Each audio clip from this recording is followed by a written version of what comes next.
Dhaka bank business mail অনুষ্ঠানে সবাইকে আমন্ত্রণ জানাচ্ছি। আমি ইসমাহ জারিন খান। দর্শক, আজ আমরা আলোচনার বিষয় রেখেছি রেস্তোরাঁ ব্যবসায়ীদের বাজেটে প্রত্যাশা। আর এই বিষয়ে কথা বলার জন্য আমরা দুজন বিশেষ ব্যক্তিকে আমাদের স্টুডিওতে আমন্ত্রণ জানিয়েছি। শুরুতেই পরিচয় করে দিচ্ছি ইমরান হাসান, মহাসচিব, বাংলাদেশ রেস্তোরাঁ মালিক সমিতি। আমরা আমাদের মাঝে পেয়েছি খন্দকার রুহুল আমিন, সাবেক পরিচালক এফবিসিসিআই ও রেস্তোরাঁ ব্যবসায়ী। আমরা চলে যাচ্ছি আমাদের আজকের অনুষ্ঠানে। আপনাদের দুজনকে স্বাগত আমাদের অনুষ্ঠানে আসার জন্য। ধন্যবাদ। আমরা দেখছি যে বাজেট নিয়ে আসলে অনেক কাজ হচ্ছে এবং প্রত্যেক খাতের সেক্টর বেসিসে প্রত্যাশার কথা বলছে, কিন্তু রেস্টুরেন্ট একটি বিশেষ খাত, প্রতিদিনের মানুষের খাদ্যের চাহিদা পূরণ করছে এবং যারা অফিসগামী লোকজন, যারা নিয়মিত বাইরে খেতে হয়, তাদের আসলে রেস্টুরেন্টের উপরে বেশিরভাগই ডিপেন্ড করতে হয়।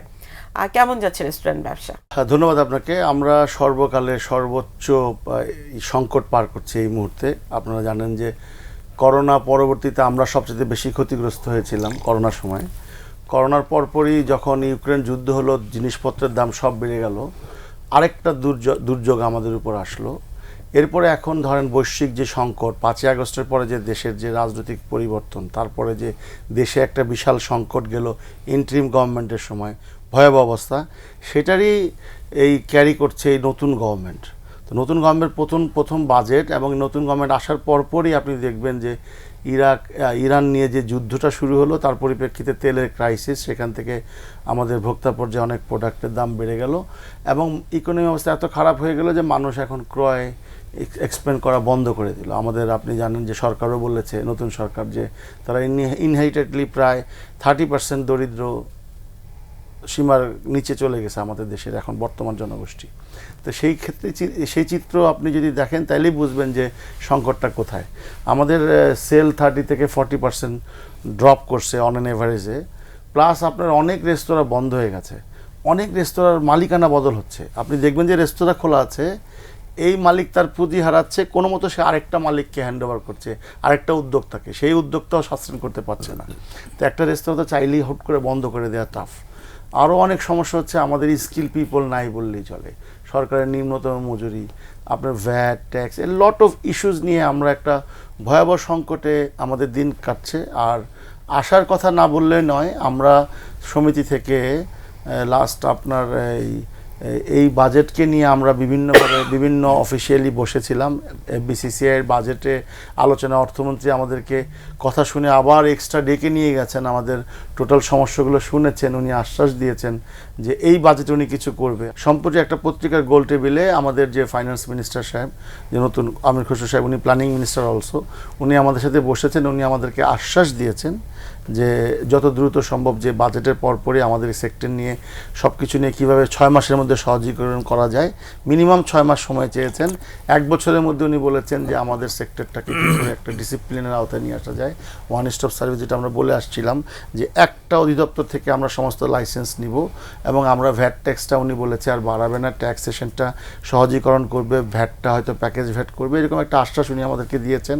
এবং অন্যান্য যে সরকারি কর্মকর্তাদের যে হয়রানি বিভিন্নভাবে, সেটাও একটা উনি বলেছেন যে আমরা আলোচনা করে একসাথে কিভাবে একটা হেলদি একটা পরিবেশ তৈরি করা যায়, কিভাবে আমরা ভোক্তাদের কাছে একটা সেফটি ফুড এনশিওর করব, সেটার ব্যাপারে উনি আশ্বাস দিয়েছেন। এখন আমরা দেখার অপেক্ষায় রইল, বিকজ আপনি জানেন যে সরকার একটা ভয়ঙ্কর ক্রাইসিসে যাচ্ছে, আমাদের যে ইকোনমিক ক্রাইসিস, সেই ক্রাইসিসটা আমরা সবাই মিলে যদি ওভারকাম করতে চাই, তাহলে সবাইকে নিয়ে একটা প্ল্যান করে যদি আমরা ওভারকাম করার চেষ্টা করি, যদি সরকার সত্যি অন্যান্য সরকারের মতো আচরণ না করে, যদি সত্যি তারা নতুন কিছু ইনোভেশন কিছু করতে চায় যাতে আমাদের সেক্টরটা এগিয়ে যায়, তাহলে কিন্তু আমরা অনেকটাই সংকট কাটিয়ে উঠবো বলে আমরা বিশ্বাস করি।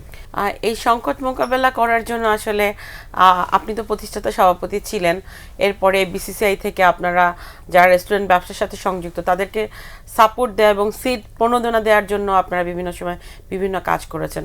এরকম একটি সংকটকালীন সময়ে এ ধরনের উদ্যোক্তাদের বাঁচিয়ে রাখার জন্য কি কোনো প্রণোদনা, সাপোর্ট বা সরকারের সাথে আপনাদের কোনো কথা হয়েছে যে এই মুহূর্তে তাদেরকে যদি সাস্টেন করানো যায়, তার জন্য কি কোনো প্রণোদনা দেওয়া যায় কিনা? বিশেষ করে আমাদের রেস্তোরাঁ মালিক সমিতির যে মহাসচিব ইমরান হাসান, ওনার কথা মনোযোগ দিয়ে শুনলাম এবং প্রতিনিয়তই ওনার কথা শুনছি বিভিন্ন মিডিয়ার মাধ্যমে। তো ওনাকে সাধুবাদ জানাই। আর আপনাকে এই কারণে ধন্যবাদ জানাই যে এখন ট্রাস্ট সেক্টর আমি মনে করব যে আমাদের এই রেস্টুরেন্ট সেক্টর। এবং দেখুন বর্তমানে যে সমস্ত দ্রব্যমূল্য এভরিথিং, আপনার প্রায় 95% আমাদের যে দ্রব্যমূল্য আমরা বাজার থেকে এখন কিনছি সব কিছুর দাম বেড়ে গেছে, অনেক বেড়ে গেছে। তো এই মুহূর্তে আমরাও যদি আমাদের রেস্তোরাঁতে দামটা বাড়িয়ে দিই তাহলে জনগণকে সবচেয়ে বেশি হোঁচট খাবে। এই কারণে আমি বলতে চাচ্ছি যে ইমরান হাসান সরকারের সাথে সুর মিলিয়ে যে আমাদের এই সেক্টরটা, আমি তো বলবো টোটালি ভ্যাট একটা মওকুফ করা দরকার। কারণ আমরা তো জনগণকে সাপোর্ট দিচ্ছি, আমরা দ্রব্যমূল্যের দাম যেভাবে বেড়ে গেছে সেই অনুযায়ী আমরা দাম বাড়াইনি, আমরা কিন্তু সাপোর্ট করছি। অনেক দোকান বন্ধ হয়ে গেছে, আরেকজন মালিক আসছে, সে নতুন করে উদ্যোগ নিয়ে নতুনভাবে আপনার টাকার লগ্নি করে সে ব্যবসা করছে, সেজন্য সাস্টেন করতে পারে। এই কারণে আমাদের যে ভ্যাটটা সম্পূর্ণ যদি তুলে দেওয়া হোক। আর যেখানে প্রণোদনার কথা বলেছেন, আমি তো অবশ্যই বলতে চাই যে এমনি কিন্তু এখন বর্তমানে আপনার সাধারণত রেস্টুরেন্টে তারা ইনভেস্ট করতে চায় না তফসিলি ব্যাংক, তারা বলে যে আপনার পচনশীল দ্রব্য আমরা ব্যবহার করি, এই কারণে সেখানে ইনভেস্ট তারা করতে চায় না। তা আমি মনে করি সবচেয়ে বেশি ইনভেস্ট আমাদের এই সেক্টরটা করা দরকার। এবং এখানে যদি আমরা বলি না যে আমাদেরকে প্রণোদনা, আমি প্রণোদনও চাই না, আমি চাই যে আপনার রানিং ক্যাপিটাল আমাদের দেওয়া হোক। রানিং ক্যাপিটাল স্বল্প সুদে, এটা 4% সুদে আপনার যদি দেওয়া হয় তাহলে মনে করি যে আমাদের যে সমস্ত হোটেল মালিকরা আছে, রেস্তোরাঁ মালিকরা আছে, তারা সাস্টেন করতে পারবে। অ্যাট দ্য সেম টাইম আমরা জনগণকে সেবা করতে পারবো। এবং আমরা চাই বর্তমান সরকার যে আছে, সরকারকে সহযোগিতা করতে হলে সবচেয়ে মেইন যে ক্রাইটেরিয়া তা হলো আমাদের এই খাদ্য সেক্টর, হোটেল সেক্টর। তো সুতরাং হোটেল সেক্টরকে যদি সুন্দরভাবে আমরা রাখতে পারি এবং দ্রব্যমূল্য ঊর্ধ্বগতির মধ্যেও যদি আমাদের রেস্তোরাঁর দামটা আমরা ঠিক রাখতে পারি তাহলে আমি মনে করি সরকারের সহযোগিতা করা হবে, জনগণের পাশে আমরা থাকতে পারবো। অ্যাট দ্য সেম টাইম একটা পরিবেশ ভালো থাকবে। এই পরিবেশ ভালো থাকার জন্য এই দিক থেকে আমি আসলে একটু বলতে চাই যে বাংলাদেশ ব্যাংক ক্ষুদ্র এবং মাঝারি সকল উদ্যোক্তাদেরকে সাপোর্ট দিয়ে থাকে এবং তাদের জন্য আলাদা পলিসি থাকে। কিন্তু রেস্টুরেন্ট ব্যবসার সাথে যারা সংযুক্ত তাদের বেশিরভাগেরই একটি বিষয় আমাদের কাছে বলে থাকে যে ব্যাংক থেকে ঋণ পাওয়া তাদের জন্য কঠিন এবং এই বিষয়ে কোনো ব্যাংকিং নীতিমালা নেই যে এই রেস্টুরেন্ট ব্যবসায়ীরা কিভাবে তাদের ব্যবসাটাকে বড় করার জন্য বা সাস্টেনেবল ওয়েতে সাস্টেন করার জন্য তারা ঋণ পেতে পারে। এবং তারা যাতে এই এখন যে সময়টা চলছে, যে ট্রেন্ডটা, খাদ্যে ভেজাল, উৎপাদনে ভেজাল এবং ফাইনালি যেই প্লেটে খাবারটা যায় সে খাবারের মধ্যেও দেখা যায় বিষক্রিয়া তৈরি হয়। তো এটি যদি আসলে স্মুথ ওয়েতে ব্যবসায়ীকে ফাইন্যান্সিয়াল সাপোর্টটা দেওয়া হয় তাহলে তো সে তার ব্যবসা পরিচালনাও করতে পারবে, আবার তার ফাইন্যান্সিয়ালির সাথে সাথে স্ট্রাকচার ওয়েতে বিজনেস করতে পারবে। তো আপনাদের এই যে অ্যাসোসিয়েশন এবং যে বিসিসিআই এবং বাংলাদেশ ব্যাংক, এদের মধ্যে কি ত্রিপক্ষীয় কোনো আলোচনা হয়েছে এবং আপনারা কি কোনো নির্দেশনা চেয়েছেন যাতে ব্যবসা পরিচালনা করার জন্য আলাদা কোনো স্কিম চালু করার জন্য?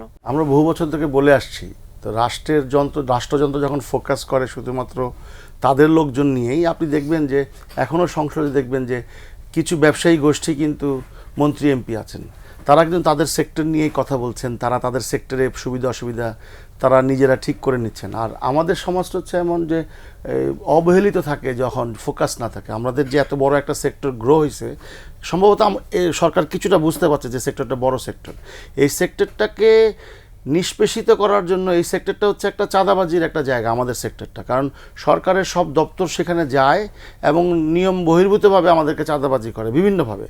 তার জন্য ওই সেক্টরটাকে কেউ মনোযোগ দেয় না, কনসেন্ট্রেশন দেয় না। সেক্টর যে কত বড় এটা একটা পরিসংখ্যান হচ্ছে, সরকার যখন বিবিএস এর মাধ্যমে জরিপ করেছিল 4,83,000 রেস্তোরাঁ পাওয়া গেছে। আর আমরা মাসখানিক আগে এনবিআর থেকে জানতে পেরেছি মাত্র হচ্ছে 10,000 নিবন্ধিত। আমরা কিন্তু আমার লিডার উনি আমাদের, আপনি বলেছেন, আমি আপনাকে বলেছিলাম যে উনি আমাদের ফাউন্ডার প্রেসিডেন্ট, আমাদের সহমত হব যে আমাদের প্রণোদনা দরকার নাই, আমাদেরকে ইন্টারেস্ট ফ্রিও দরকার নেই, আমাদেরকে সাধারণ রানিং মানে যে ইন্টারেস্টটা সমাজে চলছে সেটাই আমাদেরকে দেখ।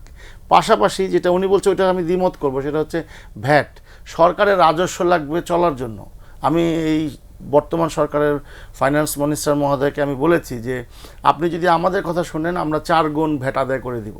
আপনি যে পলিসিটাকে শুধু ইজি করেন, ট্যাক্স আদায় করে দিব 4 গুণ, দুইটা কিন্তু, একটা ভ্যাট একটা ট্যাক্স। ভ্যাট কিন্তু কাস্টমার দেয়, কিন্তু আমাদের যে ভ্যাটের যে হার আছে 5%, কিছু কিছু জায়গায় 15%, আমাদের কিছু কিছু জায়গায় এসডি আছে, এক্সট্রা সাপ্লিমেন্টারি ডিউটি 10%। তো আমরা বলেছি ফ্ল্যাট করে দেন এবং হয়রানিমুক্ত করেন এবং আপনি একটা হেলদি কম্পিটিশনে নিয়ে আসেন। এখন যেটা মূল সমস্যা হচ্ছে, আমাদের এই স্ট্রিট ফুডের নামে একটা অরাজকতা চলছে, যেটাই আমাদের স্বাস্থ্য ঝুঁকি, যেখানে আপনি ভেজাল না নির্ভেজাল আপনি খুঁজে পাবেন না। আমরা কিন্তু একটা কমপ্লায়েন্স মেনে ব্যবসা করি, হয়তো 100% কমপ্লায়েন্স আমরা মানতে পারছি না বিকজ অফ আমাদের স্কিল পিপল নাই। একটা সেক্টর তৈরি হয়েছে, 30 লাখ শ্রমিক কাজ করে, এর 99% বলবো আমি অদক্ষ শ্রমিক। সমাজের সবচাইতে অবহেলিত লোকজনদেরকে নিয়ে আমরা কাজ করি, সেখানে সরকার কোনোদিন ফোকাস দেয় নাই। যেটা আপনি এক্সপোর্টের ক্ষেত্রে বলবেন যে গার্মেন্ট বনান্য ক্ষেত্রে 30 লাখ শ্রমিক, আমারও কিন্তু 30 লাখ শ্রমিক। আমাদের এই শ্রমিকগুলো কিন্তু মানে সমাজের একদম নিচু স্তর থেকে উঠে আসছে এবং নিরক্ষরও বলা যায় অনেকে, অক্ষর জ্ঞান সম্পন্ন। আর সেনসিটিভ একটা ব্যবসা, সেটা হচ্ছে ফুড। এই আমি অক্ষর জ্ঞান সম্পন্ন বা নিরক্ষর লোকদেরকে নিয়ে এই ফুডের ব্যবসা করছি। এটা সবার আগে একটা রাষ্ট্রের উচিত হচ্ছে বেসিক হচ্ছে ফুডে কনসেন্ট্রেট দেয়া, যে আমার যে রাষ্ট্রে 18 কোটি মানুষকে যারা বাইরে খায়, বিশেষ করে 4-5 কোটি লোক তো কোনো না কোথাও সিঙ্গারাও তো খায় দুপুরবেলা, বা যে কোনো একটা কিছু খায়, বাইরে খায়, সেইটা প্রোডাকশন করে আমাদের এই আনস্কিল পিপল। তো রাষ্ট্রের উচিত ছিল প্রথমে বেসিক নজর দেয়া, যতগুলো স্কিল আছে আপনার ইনস্টিটিউট আছে সেইখানে একটা সাবজেক্ট চালু করা, ভালো করে ফোকাস দেওয়া, এবং অবহেলিত যারা আছে তাদেরকে প্রমোট করা যে তোমরা টাকা লাগবে না, পড়াশোনা করো, পড়াশোনা করে তোমরা স্কিল হও, স্কিল হয়ে স্কুল ঝরে পড়া ছেলে আছে, কলেজ ঝরে পড়া ছেলে মেয়েরা আছে, তাদেরকে যদি আপনি ওয়েল ট্রেন্ড করতে পারেন, তাহলে আমার যেমন এখানে শ্রমিকের দরকার, দক্ষ শ্রমিক, দক্ষ কর্মকর্তা, দক্ষ কর্মচারী, ওই রকম আপনি কিন্তু এক্সপোর্ট করতে পারবেন তাদেরকে। Huge demand. আমরা যারা পাঠাচ্ছি আনস্কিল পিপল, 5 গুণ বেতন পাবে যদি স্কুল পাঠাই, ওরা ওইখান থেকে ফেরত আসলেও লোকালে আপনার জব আছে। এই যে একটা বিশাল একটা ব্যাপ্তি এই সেক্টরটা, সেটা নিয়ে সরকারের ধারাবাহিক অবহেলা ছিল। আমলাতন্ত্রের সবচেয়ে বেশি অবহেলা ছিল আমলাতন্ত্রের। আর আমাদের বলার অপেক্ষা রাখে না যে রাজনৈতিক দুর্বৃত্তায়ন আছে, আমলাতন্ত্রের দুর্বৃত্তায়ন আছে।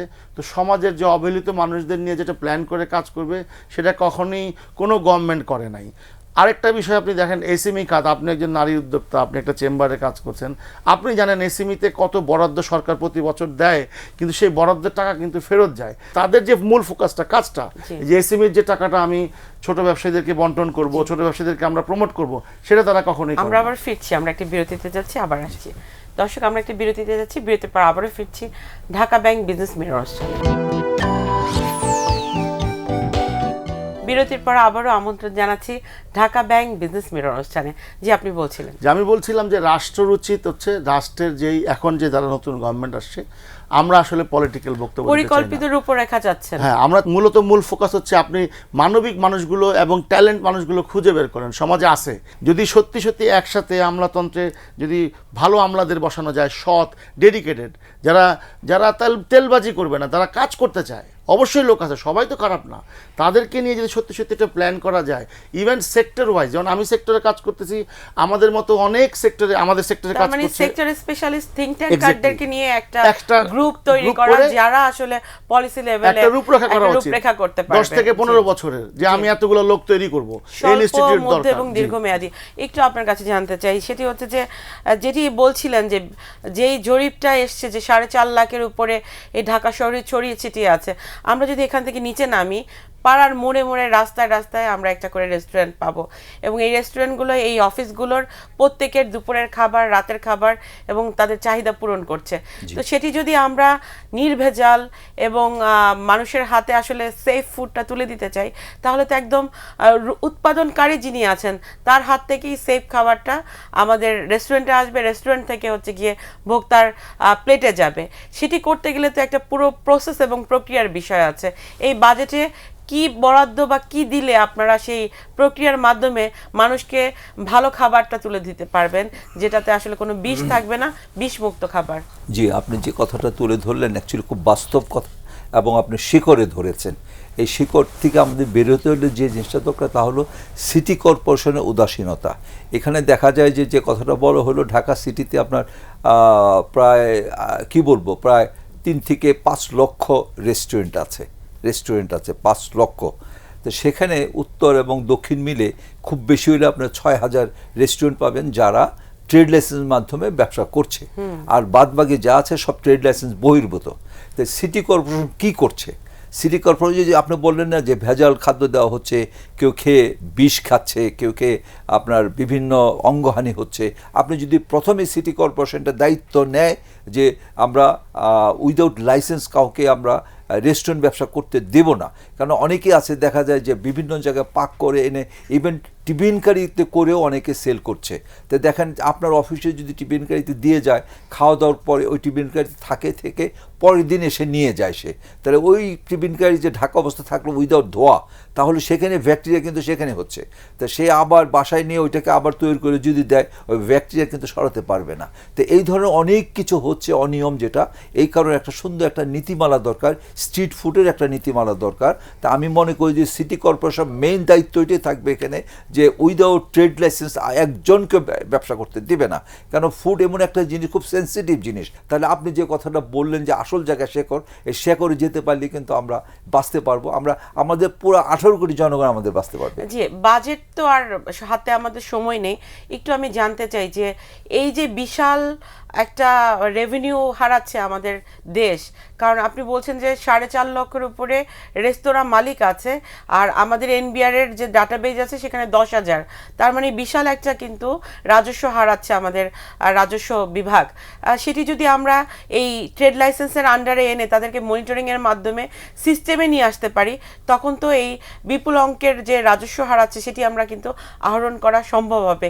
সেটির জন্য কি পরিকল্পনা থাকবে এবং ডাটাবেস কিভাবে তৈরি করবে? দেখুন, সারা বিশ্বেই একটা রেস্তোরাঁ ব্যবসা একটা ভেরি সেন্সিটিভ ব্যবসা। এখানে এমন একটা সুযোগ আমাদের দেশে, আপনার মন চাইলেও আপনি বাসায় থেকে পিঠার একটা বন্দোবস্ত করে নিয়ে আসলেন, আমরা খুব মজা করে খেলাম, একটু বলার অপেক্ষা রাখে না। আইসিডিআরবি গবেষণায় আমরা দেখা গেছে 78% জীবাণু ছড়ায় হচ্ছে স্ট্রিট ফুড থেকে। বিষয়টা হচ্ছে আমরা যেটা বলতে চাচ্ছি সেফটি ফুড।